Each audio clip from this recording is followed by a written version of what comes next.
Hello, my dear audience. Today we're gonna take a look at a house that was designed twice. First by Frank Lloyd Wright and then by John Lautner.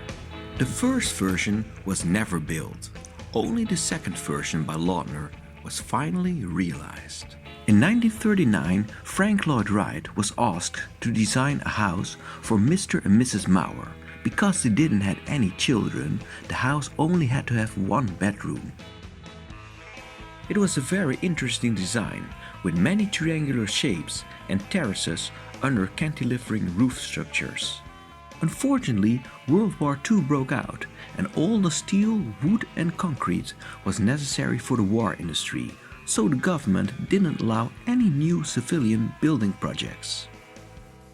When the war was over, the Maurer couple had 2 children, and Wright's original design was now too small for the family. They wanted to rehire Frank Lloyd Wright to design a new version of their home, but Wright was busy with other projects. Instead of this, he bought back his own building plans and recommended to use the money to hire John Lautner, who was one of Wright's favorite students.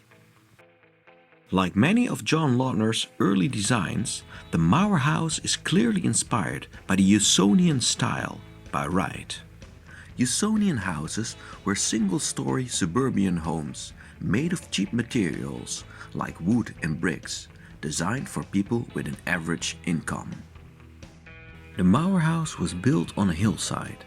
The first step in the building process was to equalize a part of the elevation. A diamond-shaped terrace was extended above the ground level. On this equalized piece of ground, a very unique roof structure was created, a series of L-shaped wooden pillars. These L-shaped columns are made of plywood and taper near the ground, where they are placed in special designed steel shoes that bear on individual concrete footings. While the steel shoes are originally above ground level, a concrete floor is casted above the ground. This floor is on the same height as the start of the plywood bends, and it hides the steel shoes from sight. Other part of the columns is supported by thin steel pillars, which you can see in the interior here on this photo. When the construction of the plywood bends was finished, the roof plates were placed on the transoms. Because the transoms are slightly diagonal, the ceiling of the flat roof is sloping. The house itself is T-shaped, with the horizontal part of the T being longer than the vertical part. A large rectilinear skylight is placed between 2 parts of the T. This striped skylight allows a softening transition from the exterior to the interior. The skylight consists of glass plates that are held in place by thin beams. For the most part, these beams are resting on the columns, but in the rear, the beams are placed in a rising hillside. At the front, the beams become vertical, and they are founded in a concrete wall that holds the elevated terrace. The great benefit of this construction is that the roof is structurally independent from the walls. This allows a very large living space underneath, and you can have large windows from floor to ceiling. During hot days, these windows can swing open, and with the sloped ceiling, the hot air moves to the top and new fresh air is sucked in at the lower part. This creates natural ventilation, which was very comfortable before the invention of air conditioning. Although the house is large, it was very cheap to build.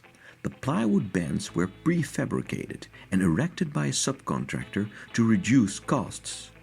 After the basic construction was finished, the Maurer family completed the rest of the house by themselves. We take a look at the floor plan and we color the parts that are actually inside.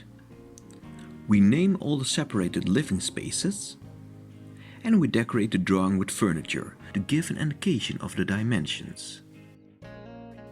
Interesting is that the external walls are not in line with the shape of the roof. On many places, the roof extends beyond the external walls, creating porches that provide shadows. At the left side, An external wall made of bricks extends beyond the edge of the roof, creating an alcove that rotates from underneath the roof's rectilinear grid.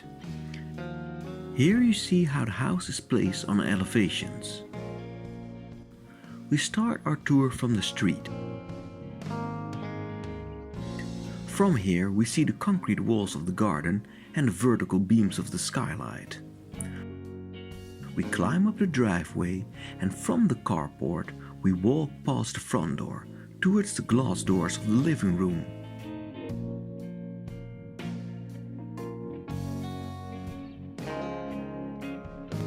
We walk over the garden pathway and underneath the beams of the skylight. And through the windows we step inside. Interesting is that the garden seemingly continues inside the living room. Near the windows the concrete floor stops. And between the windows and the floor, planters are placed. These planters have the same kind of plants as in the garden. This creates the illusion that the garden enters the interior, blurring the verge between inside and outside. The glass doors are rotating instead of the more usual sliding doors. This reminds me of another design by John Lautner, which has the same kind of doors, the Sheffer house. The unique roof construction is prominently visible and becomes the most important design element of the house. This construction is very similar with Frank Lloyd Wright's home and design studio Taliesin West.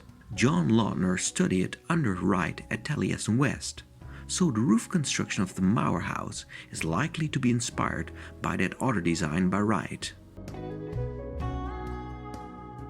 Let's now take a look at the alcove that holds the den with a low ceiling and a fireplace.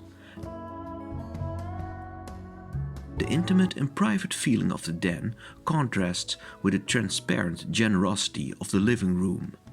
The den was made of bricks and has a roof that's made of glass windows that are held in place by beams.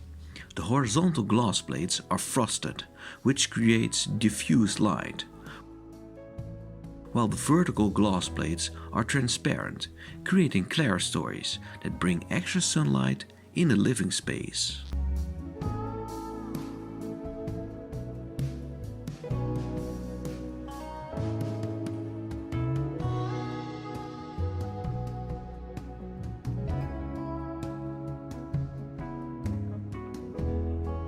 The columns were made of plywood because steel was very scarce, so shortly after World War II. The master bedroom has an alcove with its own fireplace. This space could be used as an office or a small sitting area. Because the brick walls don't go all the way up to the ceiling, there is space for clerestories, and light from outside can shine through the living room into the bedroom. The master bedroom is furthermore sunlit by a skylight that's placed diagonally in the roof. This is the corridor that leads to the second bedroom. The kitchen is placed where the vertical and horizontal parts of the house come together. The kitchen is open and it has a bar towards the living room.